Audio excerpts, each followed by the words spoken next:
And last but certainly not least, we have to talk about Dune Part Dos, The Smell of Fear. Sure. Yes, we have to talk about that, right? No, yeah, as I say, this well, I was gonna make the joke, where this is Star, sequels getting wild as hell too. For real, boy, for real. Yeah. Yeah. So back in 2021, right, we did this long special, but it was a great special, I must say, right? And it was my idea, of course. Yeah, where we talked about the 3 existing films about Dune that was there at the time, right? So that would be we started off with Jodorowsky's Dune, which is this great documentary about the Dune adaptation that the great oh gosh, I forget the first names all of a sudden. Yeah, Jodorowsky himself was going to Alejandro. Right, Alejandro. How can I forget Alejandro? Right, sorry about that. Yeah, Alejandro was going to do, right? And actually made for a really, really decent documentary, right? And that came after that came after the infamous 1984 Lynch film, right? And as somebody who has not seen all of David Lynch's films, but I mean, I do respect the man as an author, and especially the whole surrealist film route. Yeah, I thought that movie was garbage. But I understand diehard fans enjoying it, why they enjoy it, and know why you appreciate it. I understand. I'm in the camp that kind of defends it. Kind of. It's more production thing. And I'll talk about like why this is kind of just dodge the problems that fall for, which is like, just make a long form approach to the material, because this is like, what, 6 hours for the first book? The 2 parts is insane, right? Yeah. Or 5 hours for the first book. Yeah, you just give it the time to breathe now. You gotta do that. Yeah. Unfortunately. And right afterwards, of course, we talked about Dune, right? We didn't get into spoiler territory from what I remember. But in this case, we have to, because there's, even though, like, I don't want to spend a lot of time talking about a lot, because I just going off of, like, my first impression, like, first time seeing it, right? So I know that if I see it again, I will see more things, some stuff that maybe flew past me, right? But there's a few things that I did notice that I want to address, right? But I'll never forget, though, when we talked about Dune, right? Which, by the way, was my second favorite film of 2021. Absolutely loved it. It would have been my number 1 had it not been for Sum of Soul, which came out, which came out right afterwards. Or I think, no, it came out before, but I loved it so much. It was my number 1, right? Just the scope of it. For me, why I loved it was just the smart approach that Denis Villeneuve had with it, right? Where instead of trying to condense this, as you say, 6-hour book into a 3-hour film, no, split it, you know what I mean? So you get a 2.5-hour film with the first one, you get a 2-hour and 45 minutes with this one here, right? Do it like that, so don't do the Lynch thing and try to squeeze everything and then condense everything and then because the original Lynch one was like, anyway, he don't have much control over the project, and that's it. Yeah, to be fair, but whatever. The point is that he is surprising at how we get this much freedom with it, because the way how this ends and the way how he's trying to do it, I get the feeling that he just gonna have it as one long story, and it'll just be in parts. It don't necessarily do reference to the books, no. Right. Or you won't. I don't think he'll name them. I think he'll just say, you could see like there's part 7, part 8, part 9, or whatever it is, and it's just the books he's going through now. He just shoot. Like, he could just treat it as one long story, and it's like effectively a cinematic universe / adaptation of the books. Like the way how this ends, and it's like, oh wait, you're doing a part 3, you're not ending it as a story as is now. Like how you could just end, because it pretty much ends at the end of the first book, as it is. Like, all right, that's a real interesting take though, because the way how it cut and where it ends is like, all right, well, our part 3, there's no way it ending. All right, wood. This is interesting. Yeah. So let's just wrap it up with the preamble, right? And before I forget, I will mention David Lynch again in my spoilers. Okay. Popping on that, right? So 2021, Dune came out, saw it did see it for the first time. First time movie town, loved it. Then my good friend actually had me see it in IMAX, because that was the last time they were showing it there. Loved it there. Watch it over at home, and say, right, number 2 best movie of 2021, right? And I'll mention this in my review too. It's a good thing that I recap the first one, because there was a lot of things that were being set up in the first film that I actually forgot, and I love how they follow up on those things in this one here, right? But last part I want to make though, similar to Blade Runner 2049, which, surprise, surprise, is for me one of my top 10 favorite films of the past decade. Yeah, you while you did admire and enjoy Dune, I think if I'm not mistaken, it didn't rope you in. Like it just sort of felt like, you know what, this is Dune. You know, it wasn't like you wasn't blown away by it, right? And I was reminded Right. of the same way how you felt with Blade Runner 2049. Like you see it, you admire the scope and the vision, all that kind of stuff, but it just didn't rope you in. It didn't latch on to it, right? And I guess in your Yeah. case, it was just because you've seen this stuff before, you're familiar with the story, so it's like, all right, Correct. you know, okay, look big, all right, cool. Yeah, I thought You know. I thought the first part just felt like it was going through the motions and just set up the stuff, but it wasn't doing anything super interesting. It's just, look, this is what this should look like. Villeneuve is a solid director, Yep. all things considered. And so I wasn't like super roped into it as it is, but it's good. It was just like, all right, well made, a lot of sand, center scope, good actors and side people and whatnot. But I wasn't like I was not super blown away with it. It's just because it was a part one. And what I at the time, what I felt, it felt like is like he just kind of dodged the bullet that Lynch get hit with now, which is don't do the whole film as one, cut it up into parts. This could easily be a TV kind of serialized kind of thing if you wanted that kind of stuff, right? This because if it's like 5 or 6 hours, this could easily be on television or on Netflix or streaming or whatever it is. You get the point now.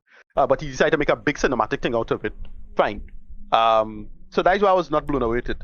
However, this one I was very impressed by, and I really enjoyed this second part. Nice. Mostly because this is where all the action is. Yeah, exactly. You really got a good sense of action in this one. Like Boy. they nail it to this one. It's like just the size and scope and world building, and then they pace out the material. It felt better paced, in my humble opinion, at least in terms of like delivering the information, who doing what and why.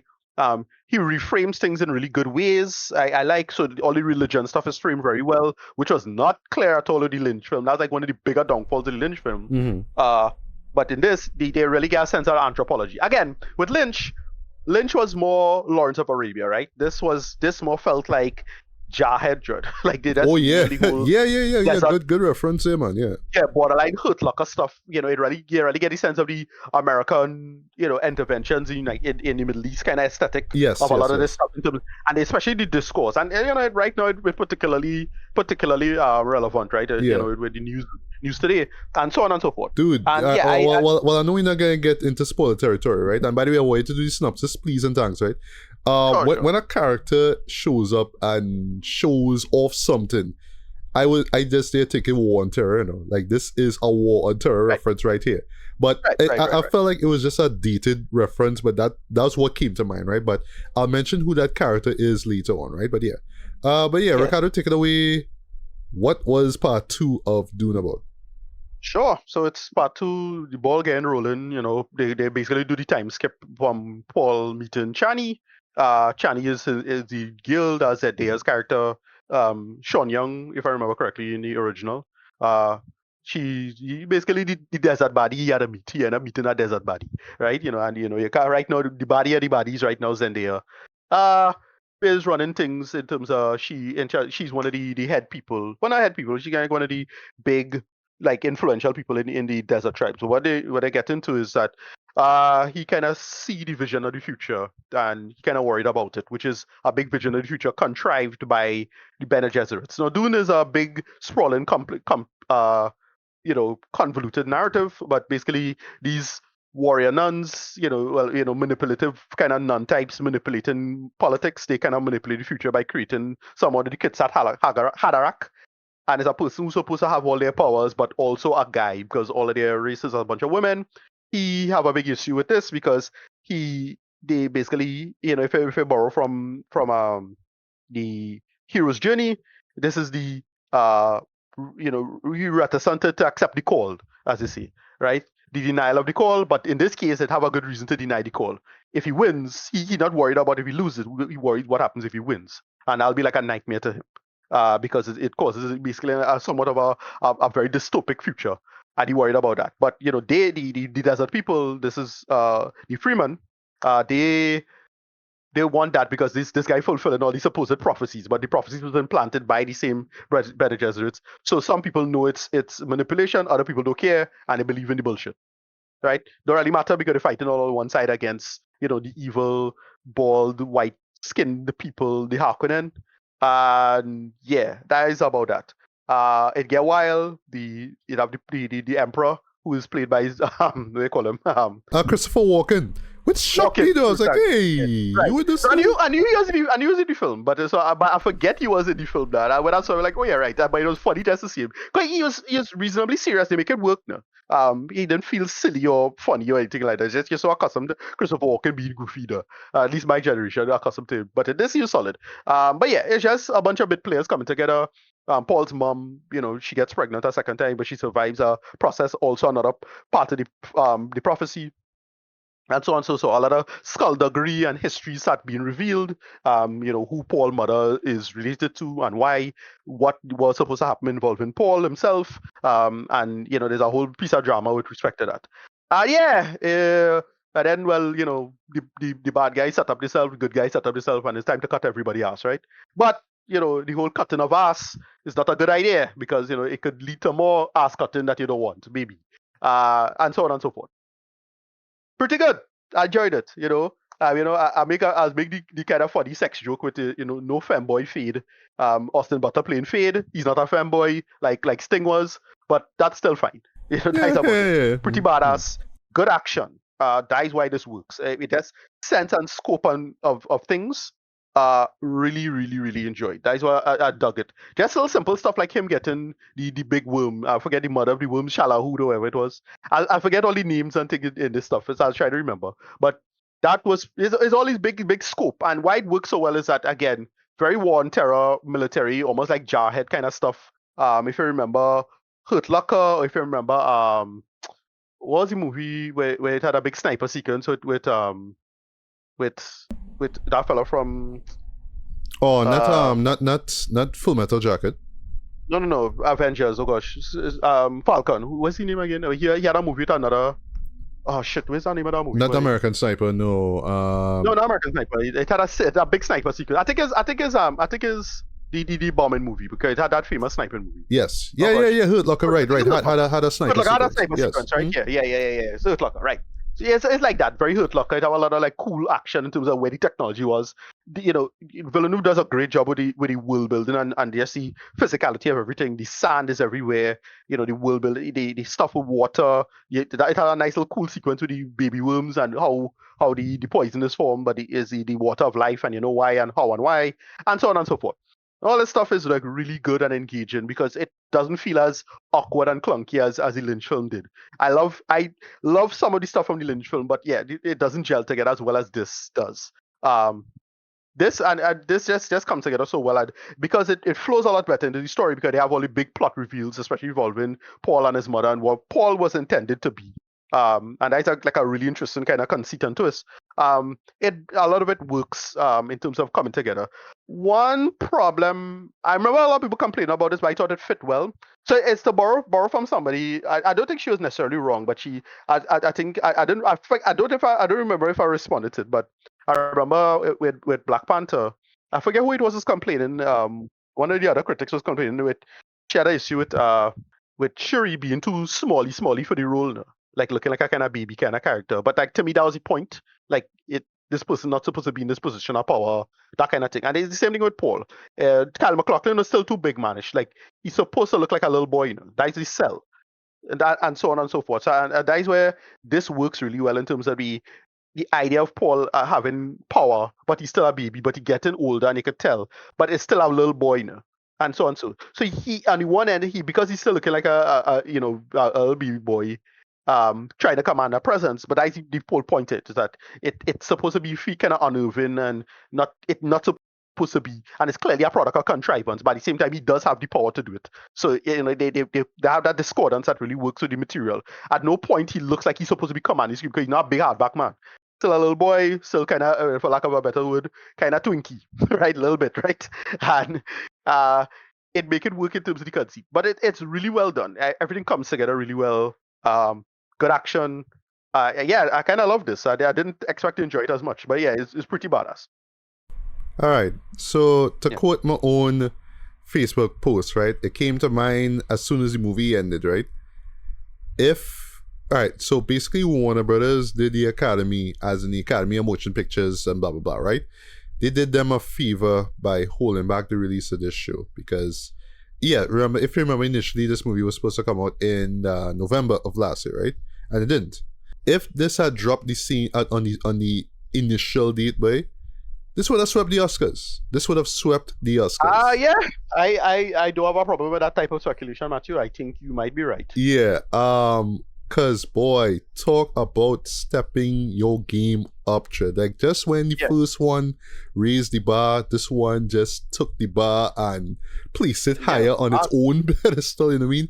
It just went above and beyond the Call of Duty to entertain us, boy. And just to touch on what those awards are. So of course, no, we're not talking about best actor or actress or whatever. No, we're not talking about the acting really. It's more about the technical stuff, right? Visual effects. My God, boy, like this just ups. You know what I mean? What we saw in the first one, like I love the visual effects in the first one, right? But this one just ramped things up higher, in my opinion, right? Editing, same thing. In particular, just being able to handle this really large story, right, and make it flow in such a way that you will understand it. It will be, be a lot more cohesive and clear, right? Yeah, but there's one gripe with the editing though. There's a few instances where a scene will cut, as usually during a scene of violence, and it will just cut to like a next scene, and I just hear like the person's voice in the background. Like I get it stylistically, but like the first time I saw it was just kind of jarring. Even though the scene was kind of funny in a dark way. But I'll get to that in spoilers. But when you see it again, it's like, okay, all right, that's kind of weird, right? Cinematography. Again, all right, and I'll say this, right? So I am not familiar. Thanks to this show, I was put on to this guy, right? Craig Fraser. He worked on Zero Dark 30. He worked on Rogue One. He worked on the Batman. He worked on the Creator, right? He is shaping up to be one of my favorite cinematographers, boy. Like what he did in this movie, boy, is like just jaw dropping, in my opinion, right? Look well done. This is like he is channeling whoever the cinematographer was for Lawrence of Arabia. Like he is channeling that into this film. Why it work is that it does the mix of like that kind of, again, it feels very war and terror. It mixes the realism on the alien world well. So little simple stuff like, you'll see some like characters moving along, and then the character, not documentary necessarily, but it have and it already do the shaky cam thing so much, but it really gets a sense of working realism. So like it have a nice sequence in the opening where you see a sniper scope and it sniped one of the thumpers to call the worms. And it's just a quick little moment, like they just had it shoot, and it's all alien tech. Yeah. But it felt like this could be working, like really yes, it feels lived in, like this is something that part one did it well, eh? Yeah, part one did it well, but because we get to see everything in full scope and action and movement with all the when is everybody had to cut everybody ass when the fighting start. It's stuff like that. It's a couple of really cool moments like that. Like when they started doing the little terrorism thing, it had one with Chinese character with a rocket launcher, effectively. Yes. Right? Straight up a rocket launcher and a chopper. That's basically what it is. But it really felt like, all right, that's something that somebody could make for real. The suits felt plausible, where they taking the water from the dead bodies and so on and so forth. Everything like gelled together aesthetically so well with the camera work, with the sound design. I mean, it's just a true production marvel, and so on and so forth. And again, to our next point, just a quick point there's a old joke about, it's a kind of perennial argument, a kind of old concept that, look, you can't make an anti-war movie if you're showing the war itself, like, because there's a lot of people in the audience that just love the glorification of war. Yeah, that's an age-old like conversation, like, with Apocalypse Now and other films like that now. Right, but in this, you really had your rooting for us to get kicked, because it happens like this one badass moment at the end where you see them moving through the worm and you see the flag flowing and all this air blowing and like, but it's real hard. They just nailed the aesthetics. I know, yeah. And we had seen this, and again, look, I don't knock the MCU, try to knock the MCU anymore, but it, just the look of anything, the actual money feeling spent, nothing this feel like true green screen or anything like that. It feeling like it's there now. You're really getting a sense of the immersion of it. That's that's my best point. It's just fantastic sci-fi immersion. The last one was good. Not knocking it. Although to be fair, I don't think I went and saw the last one in theaters at all. I didn't You go to theaters at serious? all. Yeah, I saw that on screen and stuff now. I don't think so. If I try to remember if I went to see it at theaters at all, I don't think so. So I didn't really get a Because good, good vibe. I try to remember. Well, forgive us, guys. 2021 was a long time, right? Um, Yeah, this was when cinemas were reopening, and this was the right. first film that I saw when it dropped. But I Did know I it came see out on digital after, but I can't remember when. I can't, I'm trying to think what the timeline of this was. Because I'm trying to remember if I did see it. Because I reviewed it with you, right? So that means I had to see it. Yes, But I'm yes, you trying to did. remember where I saw this to say that I'll think it. 'Cause I don't have no working memory. I think it was listen. Okay, so no diss to all the people, but if I saw it in South Park, it's the most forgettable experience. So it's probably South Park. Okay. Right? So sad. But yeah. You go back and check the record. I had to go back and check the recording where I saw it, this was just fantastic. Like you just see this on a nice clean screen, looking damn good, good sound and everything like that. Everything is coming together, and yeah, it was booming. It's booming for me. Just hard. And little things okay. So I'll just have one nitpick, and then I'll just gush through for the rest of the film. I felt this is where Lynch I think does a slightly better job, although he kind of over leverages on this. The psychedelic aspect of it. So they have a certain character in the womb talking, and I felt they could get a little more creepy and psychedelic with that. They didn't really do that. They just had just booming voices for 2 seconds, and then him getting loud with his mother for that just felt a little off to me. I would do that a little different. As the only complaint, slight nitpick, no one cares. Everything else I really enjoyed. So I am a big Dune fan, so I have to I don't know the little details or intricacies of what it changed exactly or what it didn't change. I didn't know that. The one thing I appreciated was just the distinction with religion. That's they nailed that well. So that's about it. Yeah. So yeah, as I said, this would have swept the Oscars though. Basically, in every category that it won in, right? Whether it's visual effects or production design, cinematography, as I mentioned before, sound. Because that was one thing that I loved about the first film, though. Just the use of sound, and yeah, seeing it on a big screen, and I saw it in IMAX, glorious IMAX. Right.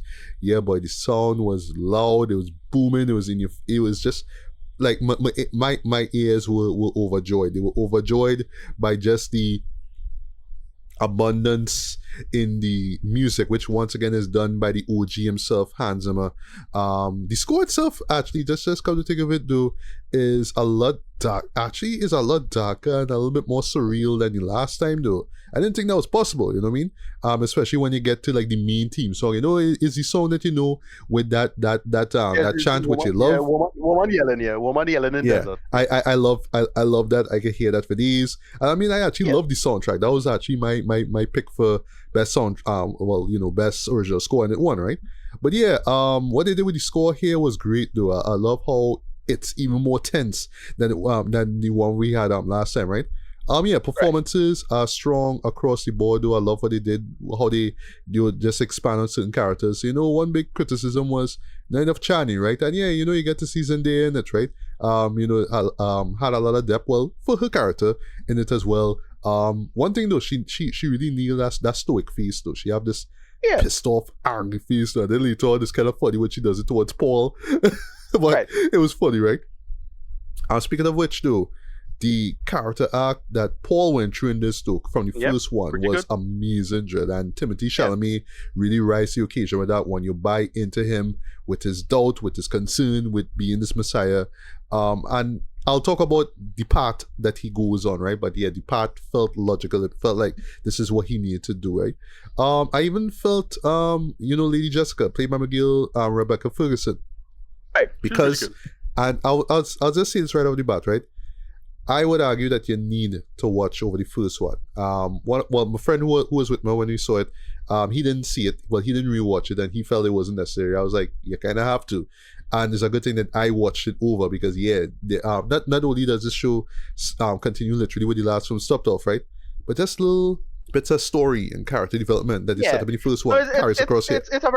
It's a very convoluted world and universe and whatnot. So that's why I could imagine, again, if you're not familiar with the material or you don't know what to look for, I could imagine somebody being somewhat lost. If you're coming in from scratch Yeah, it's that. Like Yeah. where it going on, especially where it going from here on in this get kind of wild. As I say, as make the joke, these is Stark sequels. This get real wild, right? Yeah, So yeah. if you know, you know, right? Well, let's just want to wrap up Yeah, go just, ahead. just a few more things, right? Supporting cast is solid as well too. You know, I see my Yep. girl Florence Pugh. I was Yep. concerned that they wasn't gonna give her much to do, but when she is there, right? And I will say this for the supporting cast, right? Even though there are characters who aren't there for the long run, when they're there, they have a purpose. They do what they have to do. They give it their all, and you know, it's top name actors that they get here, right? So it's not just Florence Pugh. You have Christopher Walken, who I didn't expect to be in this because I think I just forgot his face in the second trailer. I kind of didn't want to see it again because I didn't want to, go in with a whole bunch of ideas in my head. I wanted to go in kind of blind, right? There's a cameo that shows up that I was hearing about and people was kind of hyping up like, oh my god, you in this too? I'll talk about that in the spoiler section, right? But there was a few other people that I was like, hey, you in this too? Like Leah Sudhu. I was like, I didn't know you in this. Right, Okay. right. Yeah, yeah. For me, the highlight had to be, believe it or not, Elvis by Austin Butler Dread as Right. Fade. What's his name? Fade, right? Or Fade? Yeah, Fade, yeah. Yeah, Fade, right, yeah. Oh gosh. Oh gosh, what is it called? Not Fade Rota. I think that's his name, right? Right. So because I don't remember this, I remember how over the top the Sting performance was, but I don't remember like a Right. line. I just remember how he looked in the film, right? But just Yeah. how. Well, people make the jokes fanboy Fade, right? Because Right. you just have straight up hardback man. You don't know. No, because he's supposed to be kind of feminine, kind of somewhat. It's a kind of running joke, I know, because mostly because of Sting performance. Because I don't think he was ever described as that, to be Right. honest. And then again, it's the 80s too, so it's like that, Right. right? But what Austin brought to the table, right? It was great. Though I love how fierce he was, how animalistic he was. He just did not care. And I just love that about the character, right? It's a little jarring at first when you see it, but I like that he's compared to another character who kind of does the same thing. We'll get to that in spoilers. But when you see him do it, it's like, wow, but like, this is the person you really don't want to mess with at all, right? And yeah, he does that so well. And I actually forgot that he is one of the main antagonists that shows up in the end of the film, right? But I'll get to that in spoilers, right?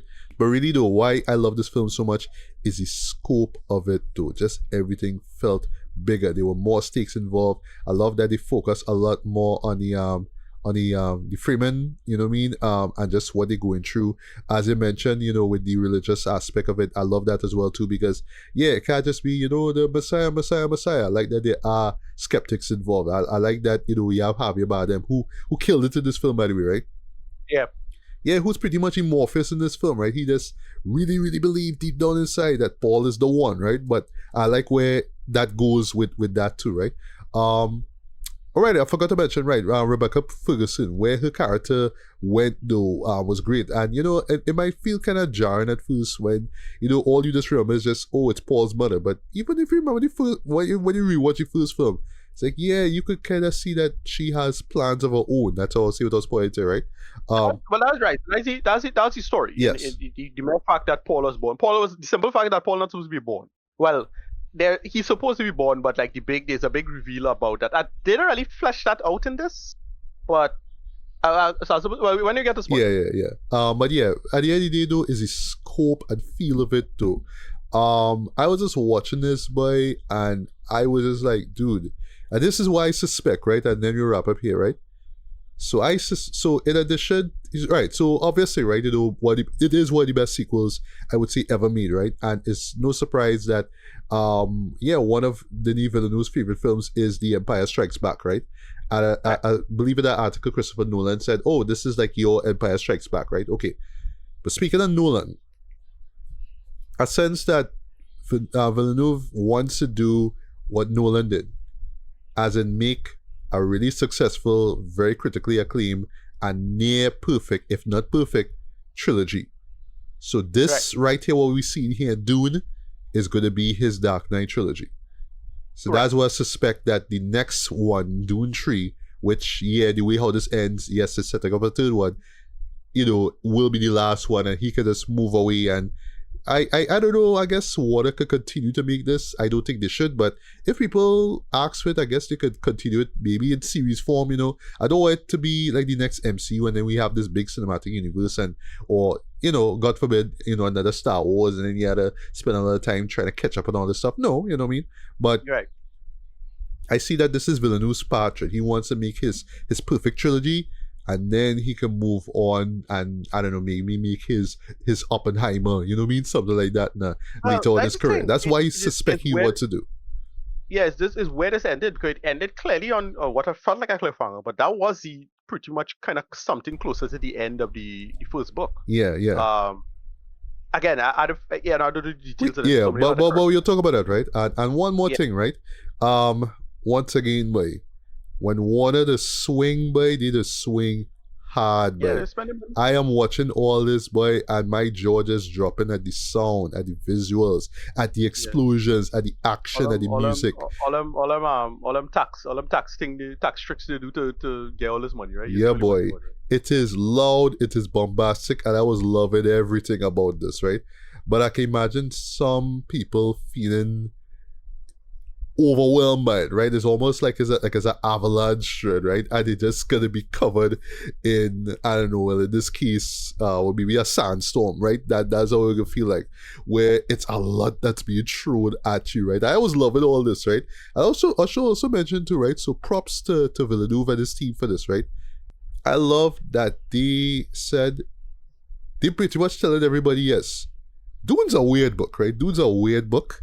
Are we going to embrace that weirdness? It's getting weirder. Yeah, we are going to embrace this weirdness. Yes, you'll love the action, but yeah, when we gotta get real psychedelic, we will get psychedelic. We going to play with your heads a little bit. Not too much, of course, because we don't want you to think that we head up your ass. No. But when shit get weird, it gets weird. When things look weird, it's weird. When things are told to you and you see it, it's like, this is really, really genuinely weird. I like that the show just like, yes, it is. Roll with it. You know what I mean? It just held on to its own identity. It was just like, yes, this is who we are. We don't care if you don't understand what the water life is, or this concept seems weird to you. Yeah, because that was in the book. I'm sorry, that's just how it is, right? So yeah, it just went all into the story, boy, and it gave us a near masterpiece, in my opinion. I say near masterpiece so because I feel like if for sure I have to rewatch this. I have to rewatch this, and I have a feeling I'll admire it a lot more, right? But I don't wanna go out there and say it's the greatest show ever, right? But because no movie is that. No movie is perfect, right? Even though we have shows that we'll give 5 out of 5s or whatnot, right? But yeah, this one is up there as one of the best sequels I've ever seen, though. And for me, seeing it in IMAX, it made for one of the best film experiences I've ever had in my life. Right? That's the best compliment I could give this, right? So I guess we could get to ratings one time, and then we'll get into spoilers, right? So for me, strong 4.5 out of 5, man. You definitely need to see this on the big screen. But strongly recommend watch the first film. Even if you know the story by heart, watch it over, because you will be amazed, and you'll just be amazed at how the little narrative seeds that they plant in the first film carry across in this one here. And then there are more seeds that are being planted, which I know that are gonna sprout in the next film as well too, right? But yeah, boy, again, Warner just know how to make these big budget blockbusters, just these big extravaganzas, right? And it really does take you back to the old school era of, stuff like Star Wars or Lords of Arabia, right? Where the sell is, yes, this is going to be an experience you never seen before. You're going to see visuals, you're going to see stuff that you've never seen or heard or whatever. You've never seen this before, you never heard this before. You're going to get a pure cinematic experience, right? And yeah, this show is that way. And Villeneuve, he will go down one of the best. I would say one of my favorite directors just in the game right now. Like, I mean, not only did he give me one of the best films the past decade through Blade Runner 2049, right? But he gave me two of the best films I've seen this decade alone, and that is Dune and Dune Part 2, man. So yeah, Villeneuve and his team, they did it yet again, but I can't recommend this movie enough. But yeah, Ricardo, your ratings, and then we'll get into spoilers. Yeah, I'd give this like a probably a 9 out of 10. I thought this was really, really well done. I mean, I just all the things I basically all the problems I had with the first part, and again, I can understand the first part was just build up stuff, so fine. But I was surprisingly underwhelmed with that. This didn't do that, and it's mostly because they just ramp up the action. That's the main reason. I'll admit that. But yeah, they just make it work. Good world building for what it was. I really enjoyed like just simple stuff like how to think about the framing of it. There's all small things like the idea of exonyms and endonyms. They can tell like all of that little anthropology stuff about all of that. The history of peoples and colonialism and who you fight for and why you believe this, that, or the other, and so on, and they make it work. Everything comes together really, really well. Nobody was distracting. I actually thought that was the one thing I was worried about, that Zendaya was going to be distracting and not really convincing as a character. Nope, she was pretty good as Shani. Everybody else was really, really good. Well, we could get into the spoiler section soon now. What they do with Rebecca Ferguson and just the narrative of her relation with with the other peoples and who doing what and who's who, family member and whatnot. And that reveal is pretty good. And what was the intention originally, and how she kind of engage in shenanigans on her own, and you're wondering why. And they do one of the rare things that actually works out, which is the idea of who does we pulling the strings and why and whatnot. They make it work in its conceit, and it's not something that falls within a dumb stereotype either, which I thought they would have done as well. The first one felt like that, but they make it work. But yeah, I thoroughly love this. 9 out of 10. Nice. And now we're getting into spoiler territory. You've been warned, right? Right. So yeah, Lady Jessica is Baron Harkonnen's daughter. Yes, that right. was And the original intention, remember, Paul was supposed to be, well, not necessarily born, maybe. The whole thing is that why Paul is a boy, and that's a big problem. Well, Paul was supposed to be a girl. Yeah, well, which you had set up in the first film, how they've oh gosh, I forgot the name of the group. Bene Gesserits. Yeah, the Bene Gesserits, right? If I butchered, I'm sorry, right? Yeah, the idea is that they want to make females, right? So it's about genes now, spreading the genes, so to speak, right? So yeah, so it's like that. But while I wish that they had just shown the reveal a little longer, because they just sort of showed it a glimpse, but understand it's the way how especially with Paul, with the powers that he acquire, how he's seeing things in glimpses. I'll talk about that with one of the spoilers I want to get into. He sees that, so he's like grandfather, he does the thing, right? That was cool. Well, even more now that Paul, because Paul is supposed to be born as a girl and was intended to be married to Fade. That was the intention. Yes. Right. Yeah. So they did flesh. I thought they could have fleshed out a little more, but yeah, that is basically what they did. Right. Aaliyah is coming, and I forget who playing Aaliyah. Oh well, it's McGill, Anya Taylor-Joy, which they were spoiling all over the net.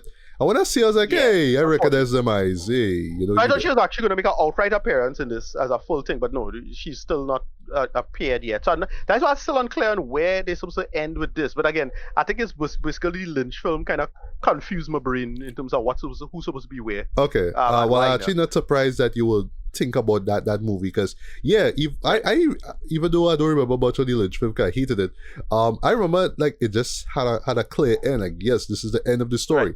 This one felt like we almost there, but wait, no, we're gonna get more, right? But I'll touch on the end in a bit, right? Yeah, so I like the heel turn, so to speak, that Lady Jessica had, right? I like how it's set up to where it's like, oh, the Reverend Mother, in in the same area where this particular group of freemen were, is dying, so you had to fill her space. Now you have to drink the water of life. That made for a really effective creepy and creepy scene. I love that. And I'll be not surprised, of course she survived, right? But I didn't expect that, she would have been like, all right, like, again, the heel turn, and then, like now the plan comes into fruition in terms of what she expects with her son. I love that, right? Right. And I love how the show even continues on to show, just how manipulative the Bene Gesserit is, right? Because I was glad that you saw that they brought back Charlotte Rampling's character, right? Who was the one who trained Jessica in the first place, right? Basically talking about, you think and we all setting this up, and it's to the point that she even sent one of her women, if you will, to go after Austin Butler's character. That moment catch me by surprise. Cause I forgot that was in the story, right? Cause I just stay watching, Austin being, coerced into sex basically by this by this nun, by this, they're like, okay, what's the point of all this? But I love where it stops off because, like, for me, even though it was going, it wasn't really sure how it was gonna lead, what it's gonna lead up to, right? But I love that it stops off with her doing the pain test, which was what Charlotte Ramsey's character did with Paul in the first film, testing to see if he is strong enough to potentially be the one. So that's what it is.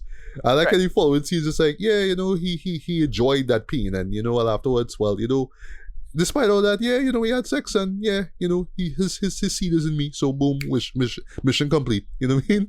Real under the table kind of chicanery, though. I love that. No, yeah. They had the strings everywhere, and so on and so forth, and they get into the idea of, well, who was the mastermind behind the wiping out of Paul's family.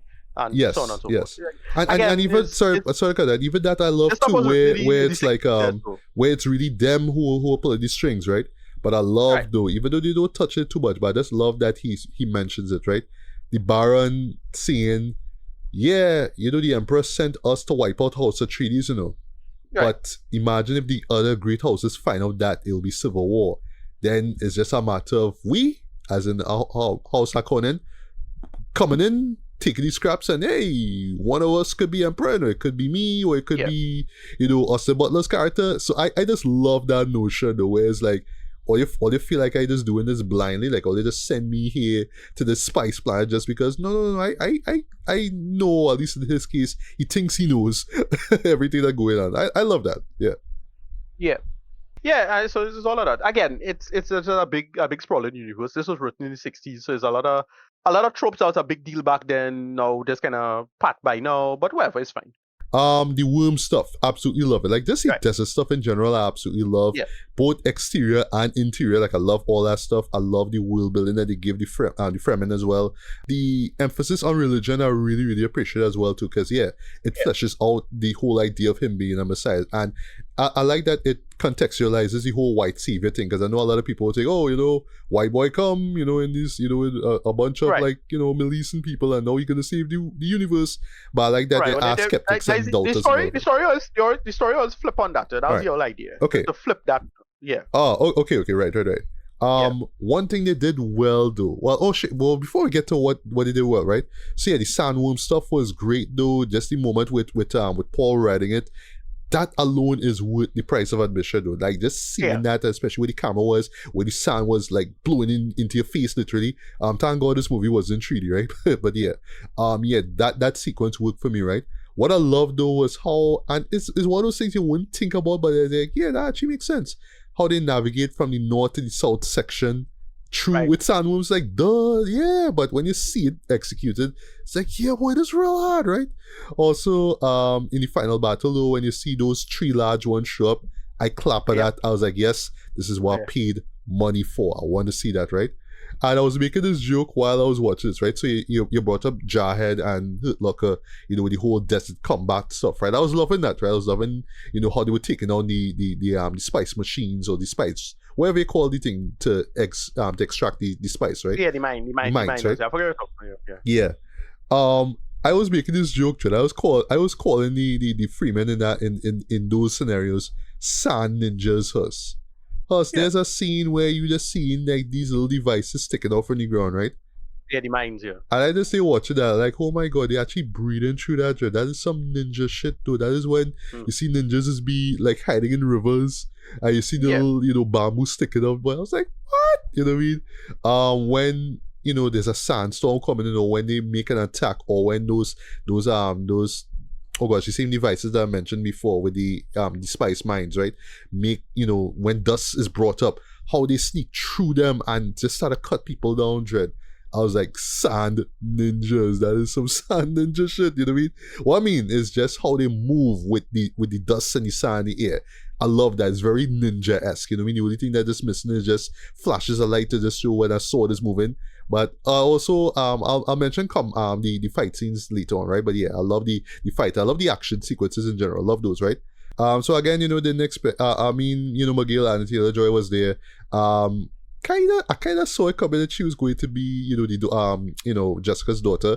But she said something, boy, and for the life of me, I didn't pick up what it is she say. I think it's just because the shot was so great, and it's just because it was the green paradise. I assume is that you see the greenery and you see the oh gosh. Well, nice. So this was alluded to in any Lynch film, with basically rain falling on Dune. So right, yes, rain. I think it is. Yeah. So maybe if I watch, which is a bad thing, by the way, not a good thing. Okay. Yeah, so if I watch it again, I'll have to make sure that I understand what she said in that. Cause I feel like there's a piece of info that I didn't get, right? Did not expect that Josh Brolin would have returned to us as Gurney. I was glad to see him there. Because if you remember, we didn't know what happened to him, right? We saw Duncan Idaho, who's played by Jason Momoa. We saw him die, right? But we didn't really see anybody else. Even that scene is a kind of a non-spoiler too. So okay. I get. Okay. That is get real weird too. All right. I think I know. Like I heard it somewhere. What happened or might happen, but I'll just leave it at that, right? Yeah, where Gurney is, I think makes sense. Just being like this rogue guy, just finding something to do, right? I like how he gets back into the battle, and he's pretty much advising Paul on what to do. I'll talk about that in a bit too, right? Him showing off the WMDs though.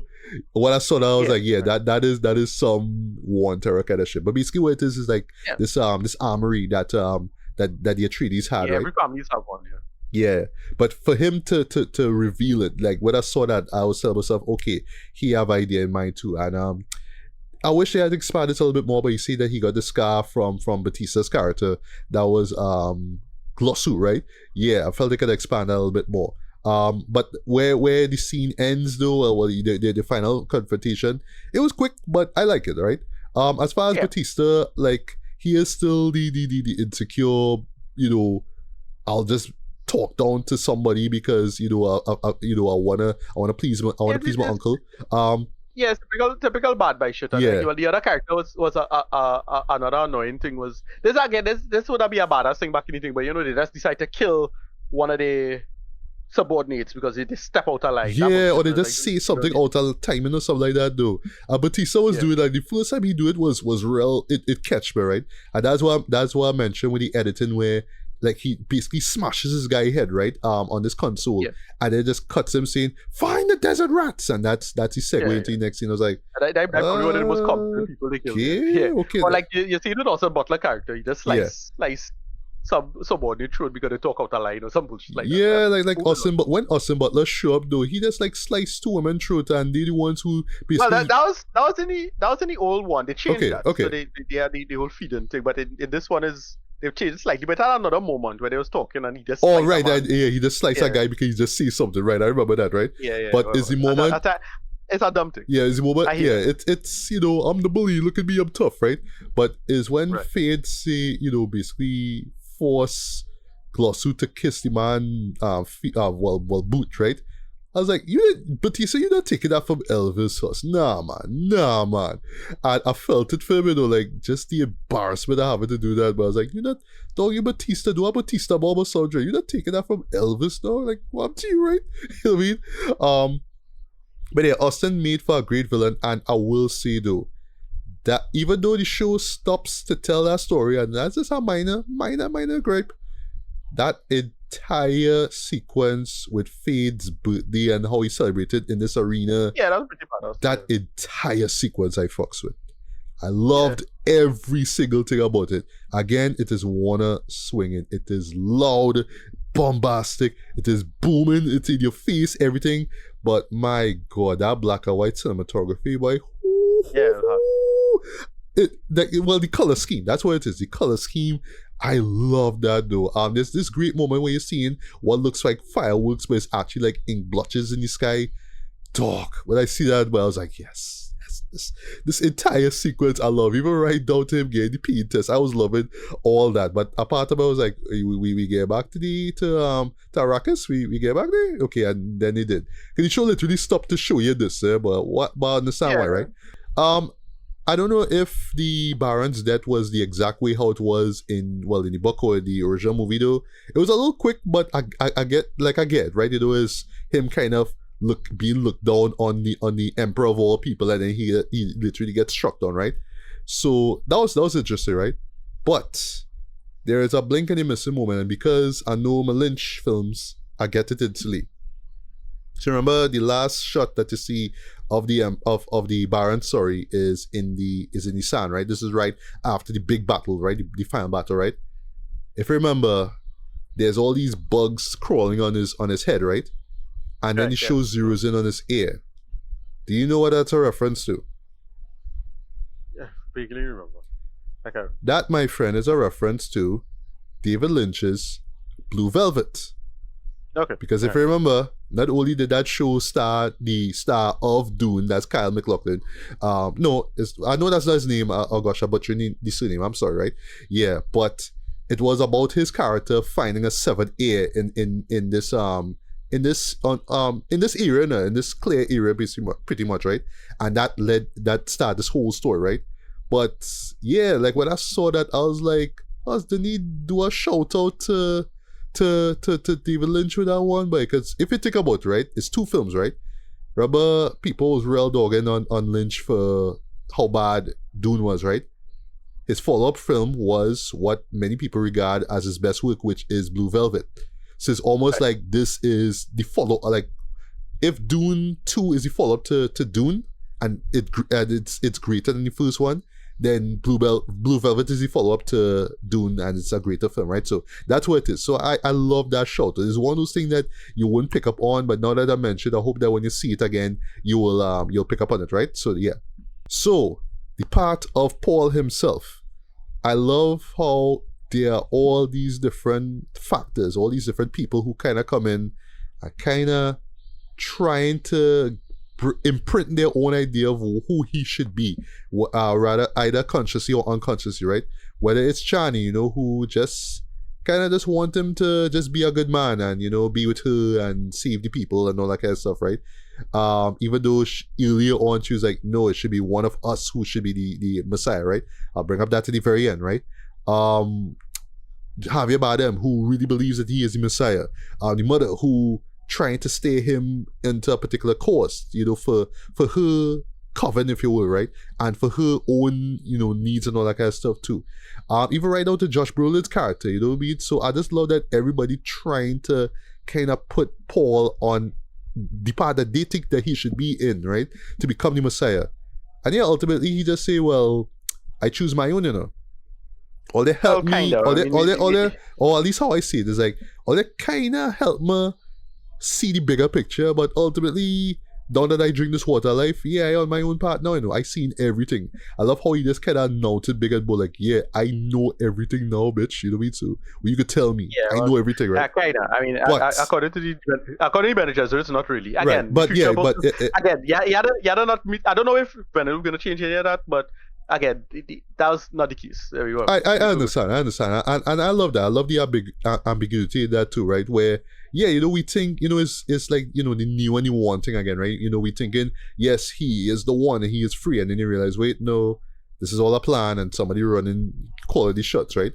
But I like that the show stops with the impression that, yes, Paul has figured it out, right? I should mention to the fight scene between him and Austin Butler, well, I should say Austin Butler's character was fantastic. One, I love that the music cuts off for that scene. And two, I was watching that carefully. Is the actors themselves doing that fight, Yeah. I watching that like, dog, like Timothy, boy, no joke, Timothy, I'm like, what? Okay, bring it. I love that, right? I think it's probably one or two shots where it could be a stunt man or whatever it is, but I'm watching that carefully. Like, no, it's Timothy and Austin fighting. I'm like, what? No, you know what I mean? And where it ends, I love to I laugh at the fact I forgot about this. I laugh that, eventually he ends up going with Florence Pugh's character, well, the Emperor's daughter, and Chani's just like, boy, this motherfucker, you know what I mean? Like, I love that. I imagine if I watch it again, people will real crack up at that scene, but I thought that was hilarious, right? But there's the point, right? There's the emotional aspect of it too, right? Again, he thinks that he is on the right path, but he actually isn't, right? So that leads me to my last point, and then we'll wrap up, right? The final shot I thought was very, very, very interesting here, right? Where pretty much it's Paul going on this holy war. So he's going after the great houses because, like, you know what, they don't want to accept him, so he going after them, right? You know, he brought the emperor to his knees. So it's like, you know what, I with the daughter now, so yeah, let me go after these other people, John. I don't care. I'm the Messiah, bitch. You know what I mean? So I like that, right? But Chani stays behind, right? And I don't think she's the only Fremen who stay behind. Like, I know there's other people who there, but it's pretty much her, right? But I love where it ends, where she is activating the Thumper, and you know, the Sandworm is coming now, so for her to go home, right? I remember this is the first time, well, this would have been the first time you would have seen her do it, but I like that it stops at that point, right? So that close-up of her, what I feel they set it up here is that, remember, Paul was saying how he didn't want to, he also wanted to be, I forgot the term, but basically a warrior. I forgot the name of the Freeman term for warrior. He just wanted to be a warrior on the ground, right? So I kind of, and technically that is what Chani is, right? But I also feel like she, in her own way, want to be the Messiah of her own people. That's what I think the purpose behind that final shot is. She is going to be much more important than she thinks she is. I mean, why else would you end it like that? And I love that as, again, as an ambiguous way to end things, but also, you know, laying down some groundwork for what we may see in the next film. So yeah. Overall, you know, that's it. Go on. I say how I interpret that is that she was just disappointed in Paul's decision because she is, but it's so she go down do she own thing. Exactly, right. But what it's gonna mean for her in the next film, right? So yeah, that ends the spoiler section. Dune Messiah, I can't wait for this to come enough. Hopefully we'll get it in 2 years. But last point I'll make, right? Again, it's just so funny that this did not come out last year, because yeah, this would have been nominated for a ton of Oscars, right?